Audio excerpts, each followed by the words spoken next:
Hey, what's up, guys, and welcome back to Anime King 2. And I'm back with part 4 of What If Naruto Was Obsessed with Being Perfect. Remember to get this one to 100 likes as usual. Share this to all of your friends in your social media platform.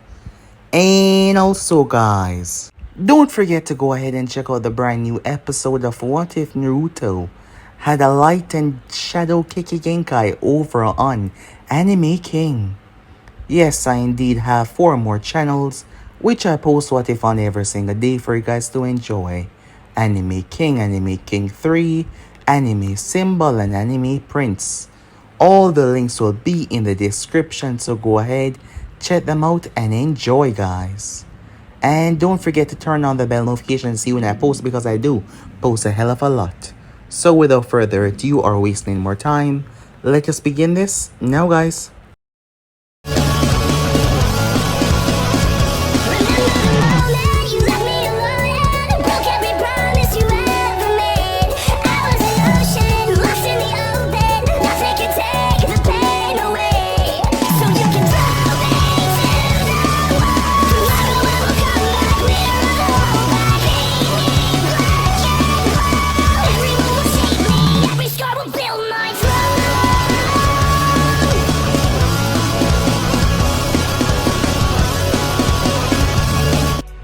So the last part we left off, we got to see a flashback at the Land of Wave. How everything was a part of Naruto's plan.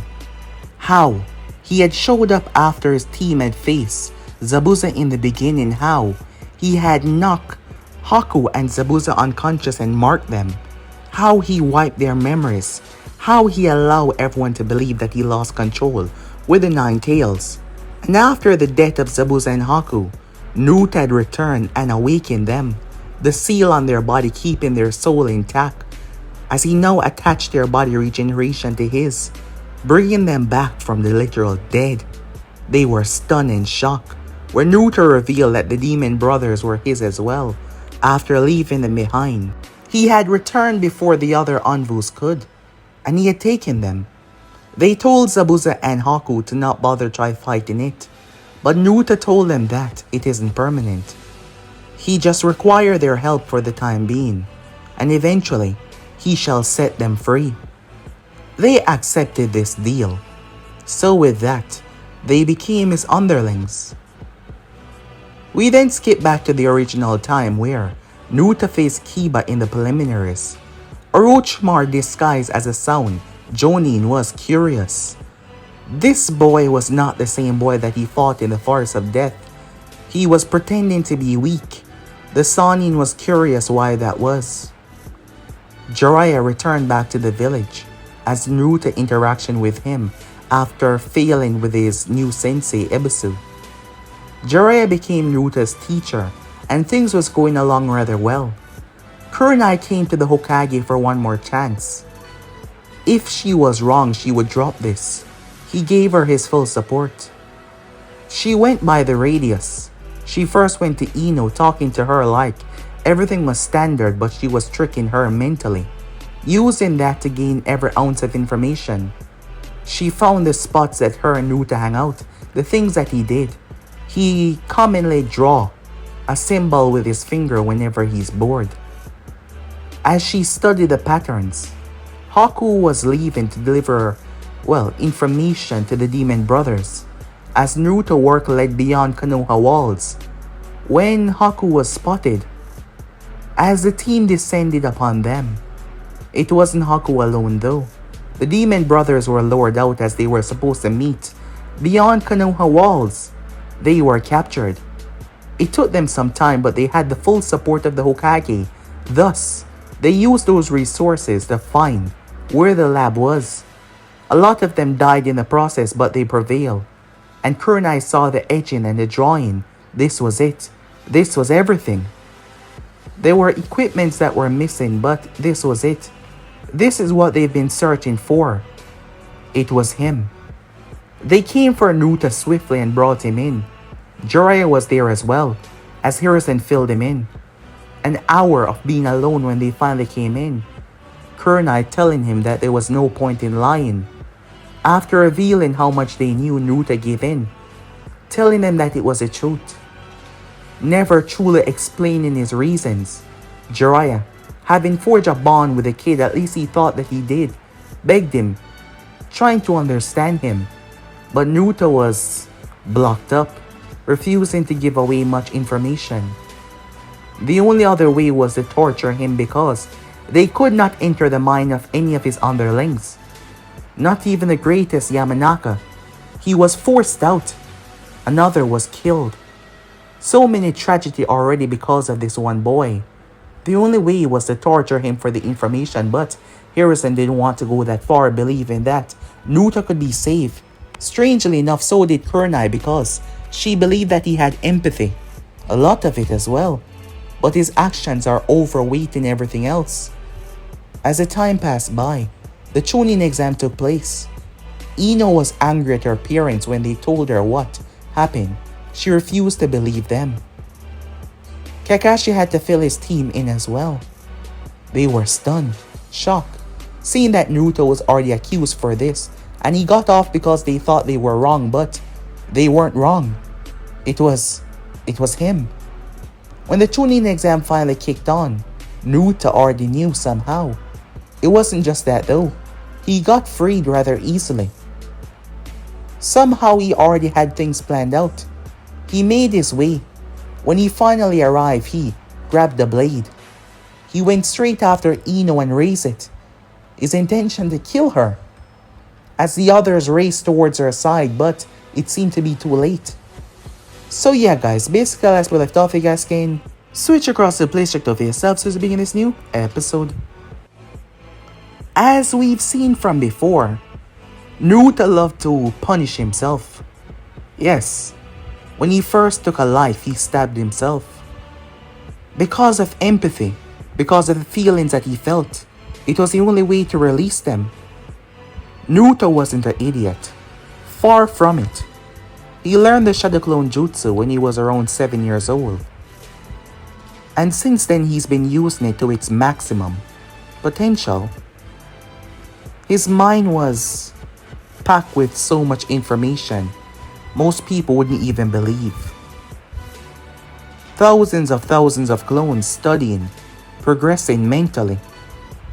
However, there were side effects. A lot of them, yes. But he did not care, because what he intended to do was beyond anything that could hold him, far beyond.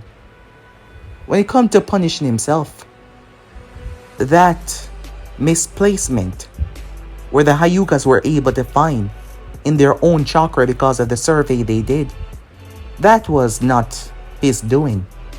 However, he knew. He saw Kurenai obsession, so he laid the traps as a mistake. His so-called carvings, he's been doing that subconsciously. But he purposely do it in a lab because he knew that they would recognize it. He left behind clues, slight touches to help them along the way.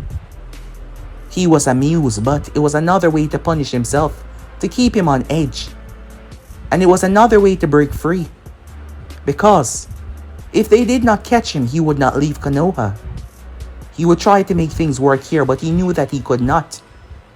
He was struggling mentally with his actions. He wasn't a bad person. He didn't want to hurt them, but the things that he would have to do to get his dream, that is why he left behind things for them to find. He knew that her obsession would push her to talk to Ino. After all, he watched, he saw. Kurenai believing that she break this on her own. All of them, putting clues and plans together. He had them all under his thumb. They might be smart, but he was a different level. Compared to all of them despite their age, his mind had far transcend anything that they would ever learn. That is a spectacular gift of just one jutsu, the Shadow Clone Jutsu. While it was powerful, Most would never understand the capabilities because most did not have chakra like his. Most did not have the mental power to struggle, to break themselves apart. With severe consequences, most would not do that. But Naruto was glad that the truth was now out, and yet even so the blade stopped. The others froze. The blade stopped. Ino did not even blink, refusing to raise her hand, refusing to show any fear. He would never hurt her. Naruto stood there. His intention was never to kill. He wanted to wound her. He wanted to make her hate him. He wanted her to see him as the monster that he was. Tell me that it's a lie. Tell me that all of this is fake, she said. You're my friend. I'll believe you. Tell me that what they're saying is not true. Tell me that someone is framing you. She said, not caring about the blade that hovered. The others had to move with cautious movements. The village was being invaded, and Naruto people were surrounding him, and Ino as well. However, they were moving in slowly. Tell me, Ino said, pounding away at his chest, her fist banging against it. He did not move, he did not respond. Suddenly though, he started to bleed from the mouth. Yes, Ino was strong, but she wasn't that strong. Naruto wiped his mouth. Ino knew something was wrong, but he changed the subject. I did it. I did it all. Tears ran down her face. They ran down her face as she looked at him, unable to accept the reality of what he was saying.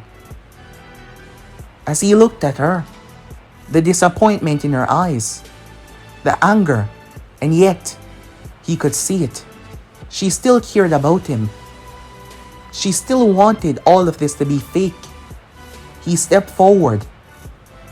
They were so close. I am a monster. No, you're not. I don't know why you're doing this, but you can get help. My father is the best at helping people with mental issues. Because there has to be something wrong. Something went wrong. Because the Naruto I know would never do something like this. The Naruto you know was a facade. A fake. I made him. No. What? I said no. I refuse to believe all of that. I refuse to believe that our friendship was fake. I don't believe you, she said. I'm your best friend. And you're my best friend as well. I can help you. Whatever you need, just tell me. Please, she said. Once again, is humanity one? Naruto chopped her in the back of the neck. The moment he did so, Konoha shinobis attacked, aiming to stop him. Unfortunately though, it was too late. A massive wall of ice erupted around them, forcing the Konoha shinobis back. Only one person emerged. It was Naruto. Naruto dodged. The blade sliced in his cheek. Where is she?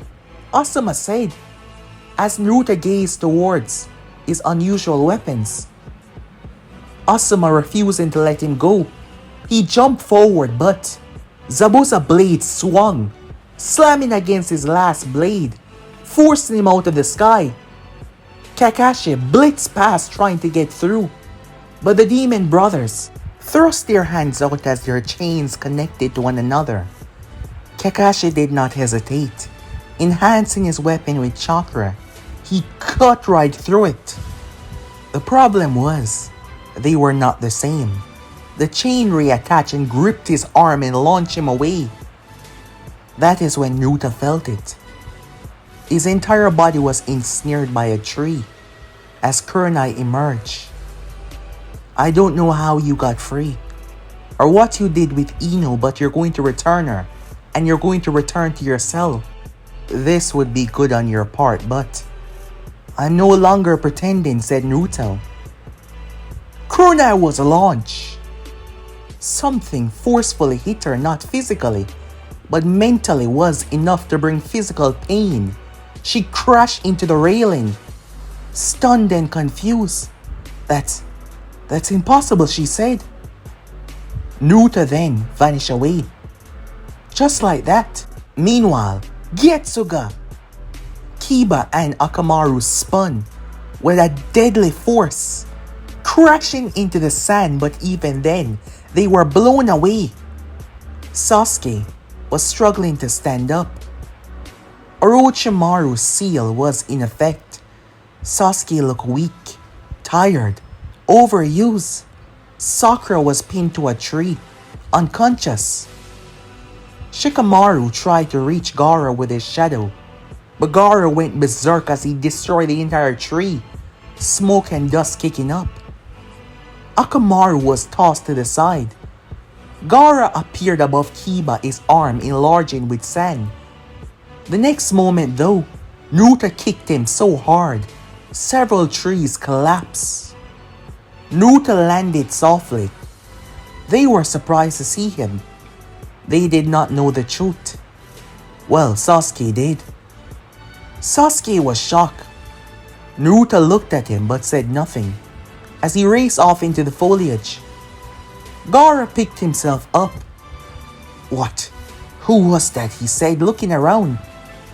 However, the next moment, chains erupted from the ground in front of him as a seal marker started to light up. To the left, his arm was grabbed. To the right, chains appeared all over as Naruto landed, going through a sequence of hand signs. The chains not only bind, they went into his skin. The sand started to peel off him like it was water flowing down. What is this? Gaara said, screaming, trying to raise his power, but nothing came out. He collapsed, unable to move as the chains. They were now etched into his skin like tattoo. Naruto walked over towards him. Sorry for the pain, he said. But I can't move slow, he said to him. He reached down and put 2 fingers on Gaara's forehead.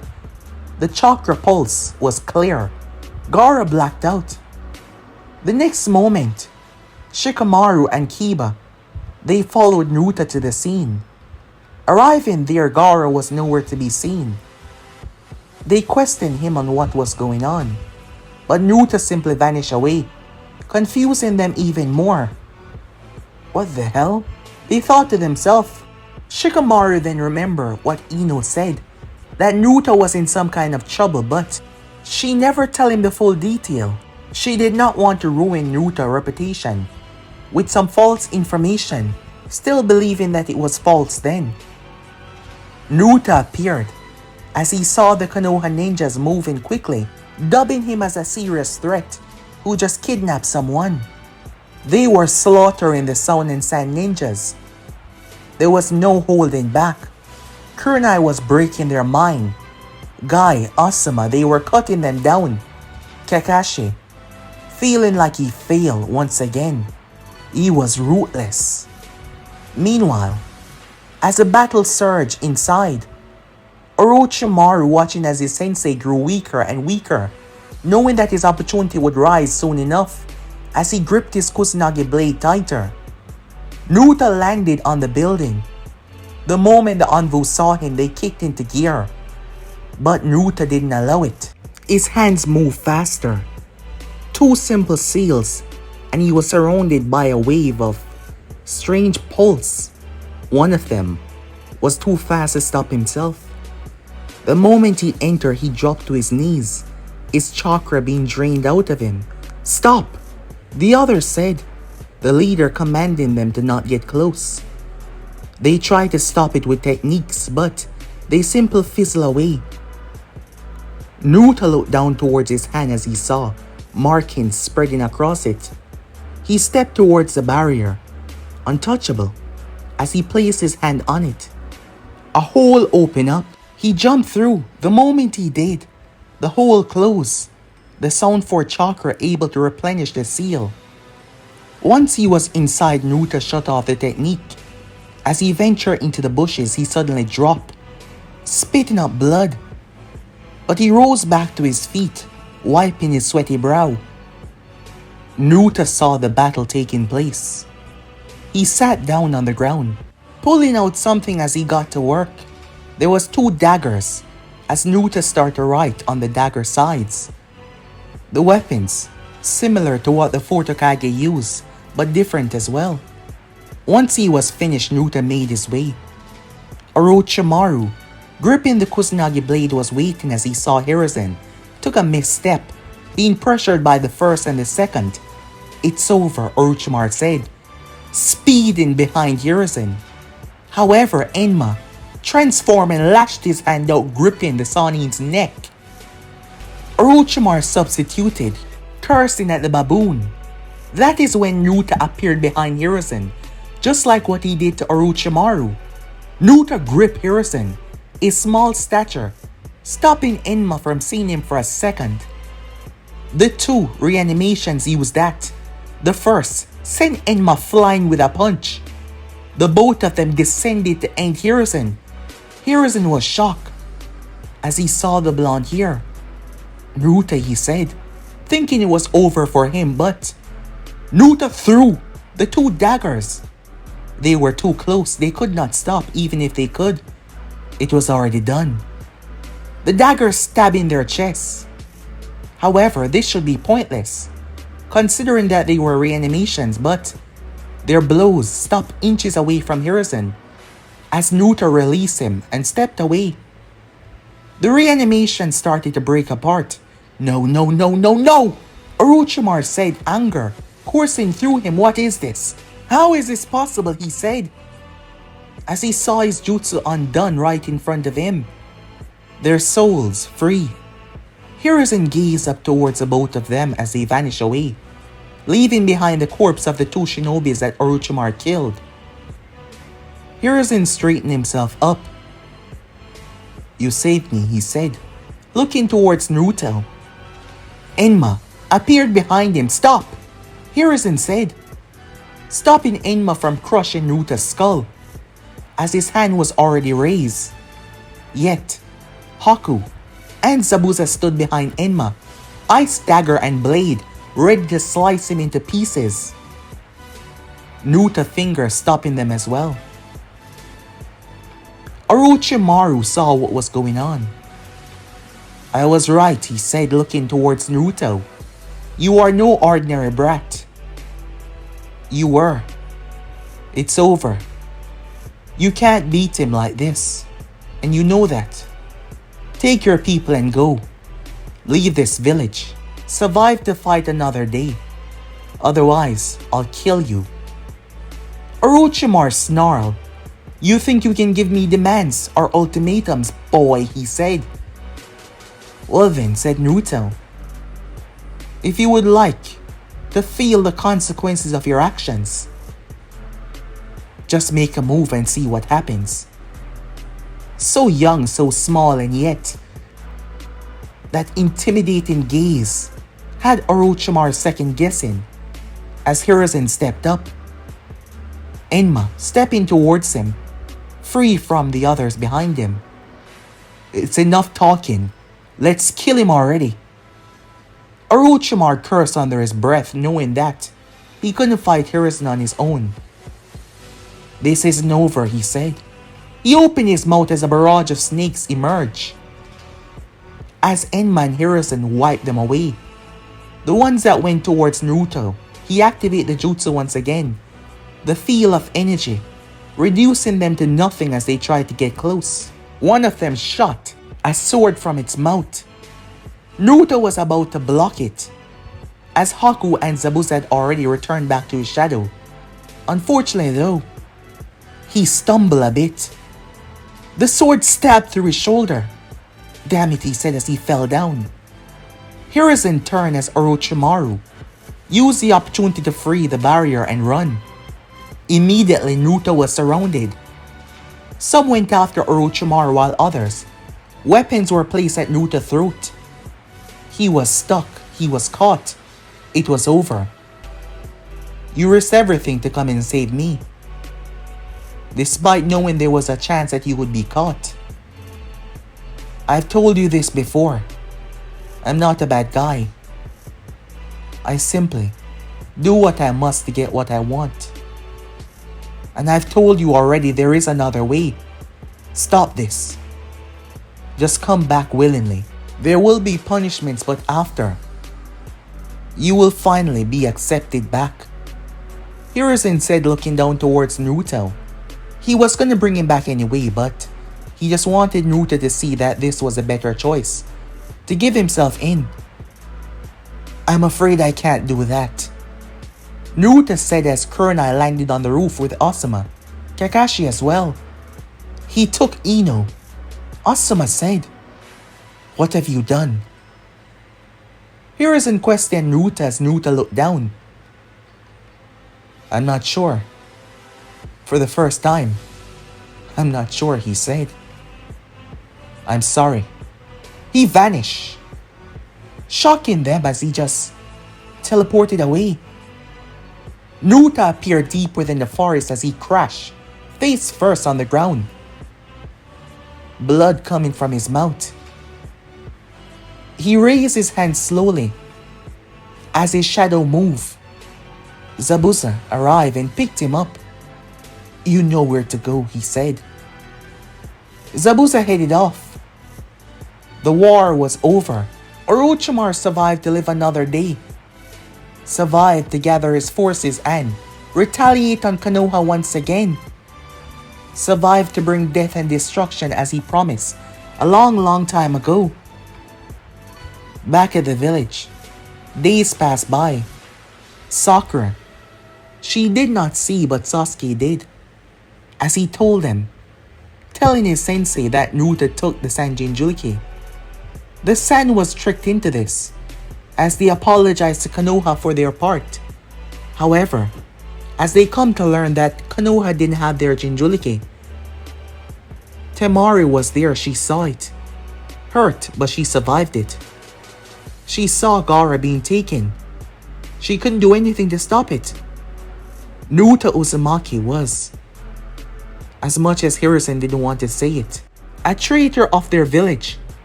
Inoichi went mad. It took a lot to calm him down. His thoughts of picking Naruto's mind apart, making him suffer in every single way. The thought of losing Ino drive him into an uncontrollable rage. Sakura couldn't understand. How could the person that she come to see as a friend do all of this? While Naruto did offer his help, saving Sasuke, saving Kiba, but at the same time, he was responsible for many deaths.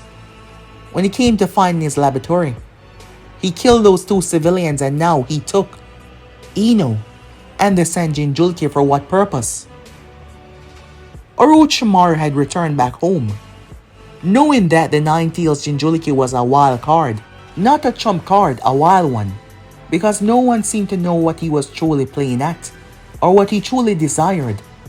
No one knew. Time skip.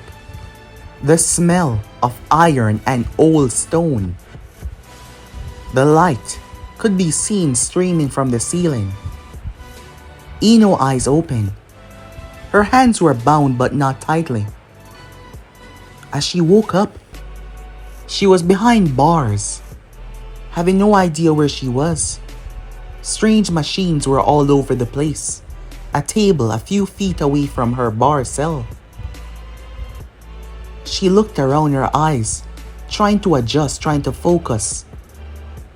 On the table was Gaara, unconscious. Above him was Naruto. Some form of medical and fuinjutsu, mixing in whatever he was doing. Naruto, she said. At first he did not look up, his hand working with the steady care of someone that has practiced this over and over before. A thin needle of light slipped into Gaara's skin. Chakra flowed like water into a wound, as if it was purifying and cleaning it. Gaara, chest rise and fall, showing that he was alive, just heavily sedated. Finally, Naruto paused. You're awake. Why am I here? What are you doing to him? She said, her voice cracking. I'm achieving what I set out to do. Now you can see. The man I truly am. A monster, said Naruto. You can see the wicked person that has been your so-called best friend. This person has pieces of what I desire to use. Pieces? You kidnapped him, like you did the others. You should be happy. He was a part of the attack to destroy Konoha. Then again, his village was tricked into it. He's a complicated boy, just like myself in a way. But he has parts that I need. That is why I'm doing this.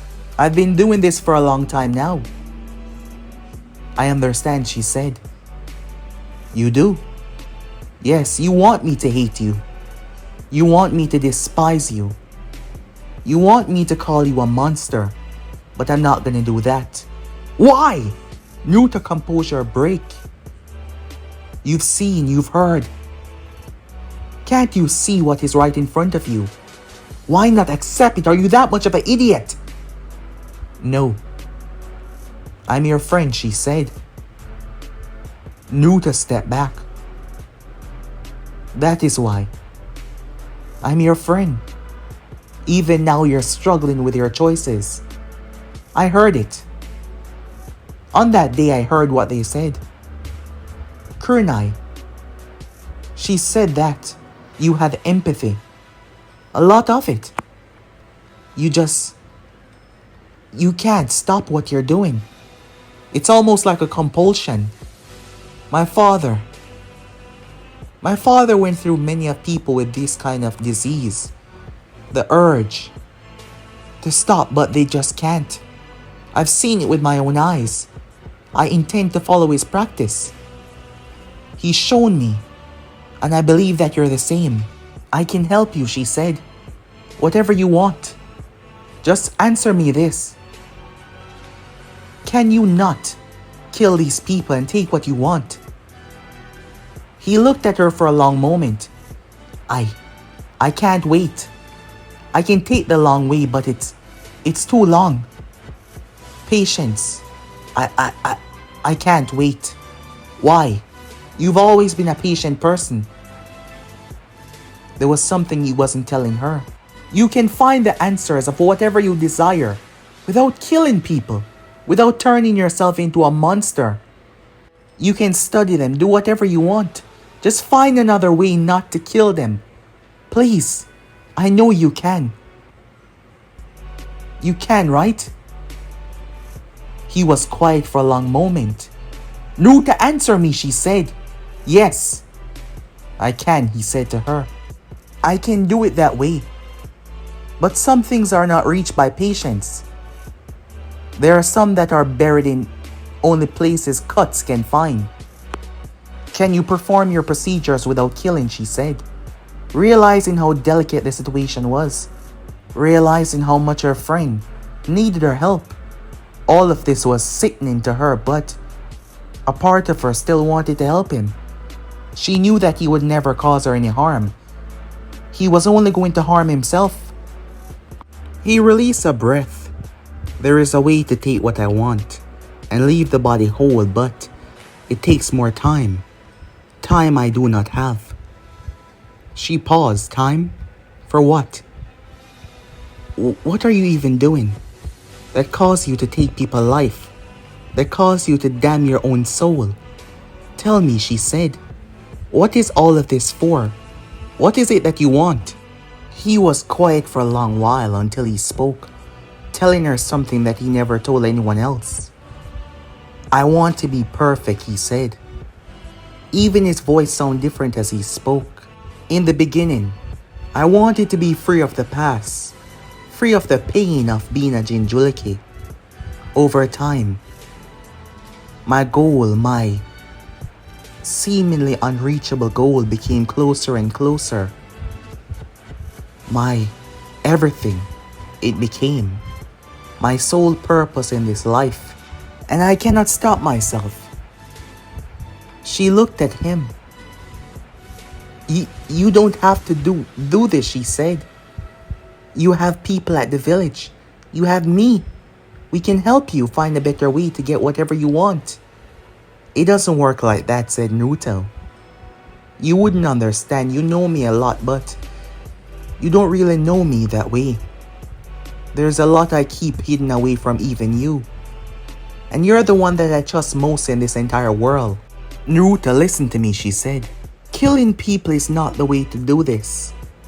That boy on the table, he's from the sand. I doubt you will stop at them. You will go after others, which will cause your name to become something that every nation speak about. You will be a threat, and there is only one way for them to deal with that threat, to get rid of you. And I can never stand going on knowing that I had the opportunity to save you from all of this, that I could stop all of this, but I fail. You're my best friend. You know secrets about me that not even my parents know. I tell you everything. I trust you. That is why I never raised my defenses. That is why I never looked away, because I knew that you would never kill me. So please, just find another way. You can do what you want. Just find another way. Don't go down this path. You would be hunted. They will call your name with shame. They will hunt you down and they will kill you, she said. People are not just people with names. They have family, loved ones. You know this better than everyone else. You've been through so much. You never know your parents. Your life has been hard. So you know what that feeling feels like, to know that you would never see a loved one that you crave to meet. I'm begging you, she said. Don't go down this path. You don't have to be perfect alone. As long as you don't go down the path of killing everyone, I'll be by your side. I'll help you through this. I'll be there as a guide to help you with your addiction so you don't have to go down that path. Please, please, she said, don't do this. Why? Said Naruto. Even after all of this, even after my dream that sounds so impossible, why risk everything to just save me? Why give everything up to just save me? And you're willing to stand by me, even that you know what I want and what I have to do to get it. Yes, I will, because I'm your best friend. And I know that if I were to go and see you as a monster that you expect me to see you as, everything will change. Not only will countless die, you will die as well. Because deep down I know you can be better.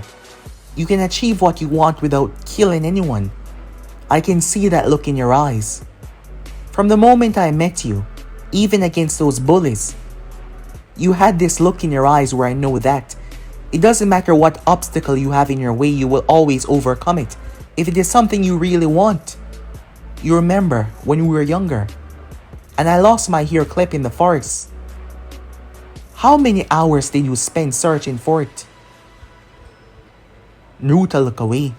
How many, she said. 42 hours, he said. And you found it. And that was a jungle. I've always seen that look. And I know I can't stop you from doing this. But I can help you. Do it in a way that you don't have to. Seen as the most wanted man in this world. If it means saving your soul. Kurenai said that you were filled with empathy. And you hesitate to make a move. Because deep down you know what you're doing is wrong. Deep down, you know there is another way. It doesn't matter if it takes longer. I can help you. I can be the anchor to keep you down, to stop you from going that far. Naruto stepped towards the cage. Even if it means staying with me until I'm complete. Yes, even if it means not going back to Konoha even when they come to search. Yes, even if it means that everyone think that you're gone, that I killed you, knowing that you've died hurting them. She was quiet for a moment. Yes. Why? Why go through all of this for me? Because I know eventually you will bring me back home. And I will see everyone again, my parents, my friends. And I know that you will be alive. You heard what I want. But you don't know my end game or what I desire to do. When I do become perfect, when I do become powerful, when I become a god. This is all for me, said Naruto. I'm being selfish. I'm being a coward, opt out of all of this because when I was younger, I felt so much pain that I just wanted it to be over and I cannot stop. Naruto said, looking at her. And yet you're still willing to help me. Yes. Because I know that you will do the right thing. I'll help you, she said. I'll be there to guide you. I'll be the helping hand. Naruto stepped back. Ino believed that she can change him. She believed that she can stop him from doing all of this, to accept his flaws. It would not be achieved in one day, but she believed that she could help. Yes, Konoha would be angry. But as long as Naruto did not go over the edge, there were people there that would support him. He was already being taught by the great Sannin Jiraiya, the Hokage. He tried to help him. Keep in mind that Ino was able to speak to all of them, telling them that they were wrong, accusing Naruto. She saw it in their eyes. Even his sensei, they wanted to help. So much has happened, but the children were brought back. Was there any other deaths? She said to him. No. I didn't kill anyone else after you passed out. That's good, she said. She knew deep down there was still a way. She could pull him from the edge, even if it means staying with him, showing him that there's a better path, that there's a better way. She will stand by his side. She will be there as his friend. She didn't want to leave him. She didn't want to. Time skip. Days went by. There was no sighting of either of them. Harrison. He had no idea how Naruto escaped.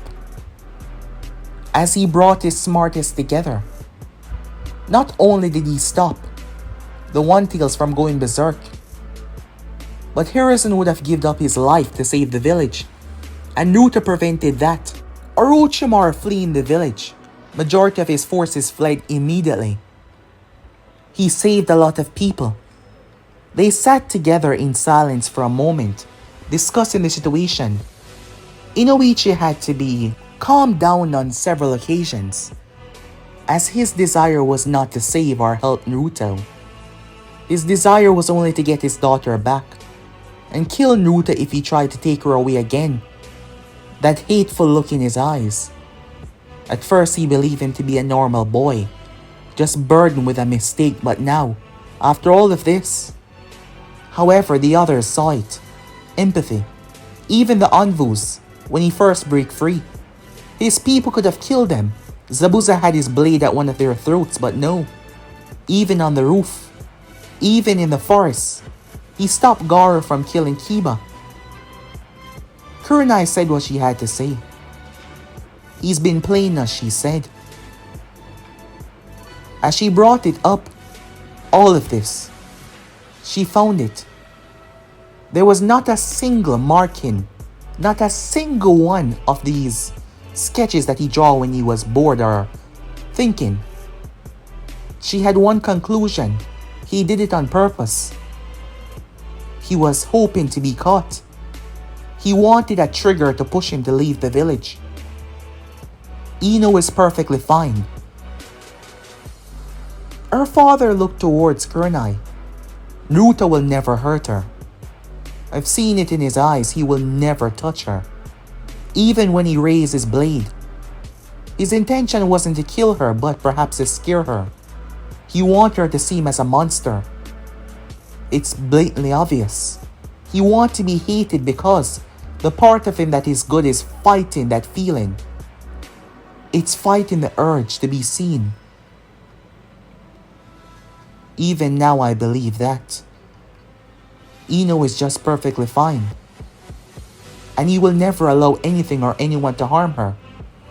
He wants her to hate him. And the moment she does, she's free. The moment she sees him as a monster, she is free forever. He will let her go. However, her father was Concerned, they could see that. If I know her, she will try to help him. They look towards him. She cares about him deeply even after I told her what he did. She refused to believe me, even after showing her evidence. She will try to help him. She will try to console him. She's following my footsteps. She will go after his insecurities, go after his pain and try to help him. And that is where I'm concerned. What if he snaps? Yes, that should be a concern, but I still don't believe he will hurt Ino even in a psychotic state. When his mind finally breaks, eventually it will. The stress of wanting something so bad but not being a psychopath to shut off your emotions to get it. Despite all that he's done, he inflicts wounds on himself. Now that I know, he purposely hurt himself when he hurt someone. He wanted help. He was crying out for it. His mind is like a maze, going back, returning to the same place, so confused. He wants something, but to get it, he has to be bad. But he's not a bad person. He just wants something so desperate. He's pushing himself beyond his limits. For now, we will just have to wait and see. Given how smart he is, given the fact that he's been playing us this entire time, I believe there is no one here that can find him. He's already undone the contract with the Toads, Jiraiya said. I made him sign it. But I tried to reverse summon him with the Toads, but his name is gone. Remove. Not as in death, but personally remove off the contract. It seems that there is a lot more that he knew that we had no idea about. Yes, especially being untouchable with ninjutsu in a field of impenetrable chakra. There is so much that he's been keeping hidden away. For now, we will just have to wait and see. Time skip. Naruto appeared in the office. Hiruzen was stunned. Jiraiya was not here at the moment, as Hiruzen realized it was time for him to give up the mantle. Naruto stood there holding Gaara. Gaara was unconscious, but he was alive. Naruto rested him down. You can settle things with the Sand Village. Hiruzen looked at Naruto for a moment. Everything Kurenai said was right. Where's Ino? Hiruzen questioned. Is she alive? That look on his face. Yes, she's alive. Why not bring her back as well? He looked through the window, feeling the Anvus ready to move. This time Fuinjutsu or anything at their disposal. Don't bother. They can't trap me, they can't stop me, said Naruto. Even if you're able to subdue me, time will be against you and I would be teleported out of here, said Naruto. I don't hate anyone here. I did in the past. But I became so obsessed with my goal that hate is not something that is bothering me anymore. In order to achieve what I desire, you need to let me go. You need to stop searching for me. You will hear things, but you just need to let them go, said Naruto. I can't do that. As a standing Hokage of the village, I cannot do that, Hiruzen said. And you know that already, so why even ask? I wonder, are you doing this because you're upset that you failed my parents? Hiruzen blinked. Yes, I know who they are. That you failed to keep me safe, that you failed to keep me from going down this path. I know what you're doing, Hiruzen said. You're trying to make me hate you. You're trying to make me angry, to cast you aside. I see Kurenai and the others have been doing well. But know this, as smart as you think they are, I'm smarter, said Naruto. I know all of your moves, all of your play. You can't find or trap me. It's theoretically impossible. With that, Naruto was gone without a word. Space-time teleportation, here's in thought. Meanwhile, that was going on. Letters were being transported from one snake to another. Orochimaru was in contact with a former friend, Danzo Shamura, and the topic of discussion, Ino Yamanaka, Naruto Uzumaki's greatest weakness. Orochimaru himself has become obsessed with Naruto, a boy that was able to outplay everyone, learning the truth. Danzo wanted help, outside help that he could not receive anywhere else. Despite what the Sannin had recently tried, Danzo was out for his own good though. But the both of them formed their partnership once again to achieve what they both wanted, power in the end. Yes, Orochimaru was intrigued by Naruto, the boy that could simply end his life in the forest if he had the power, the boy that undo Isedo Tensei just like that.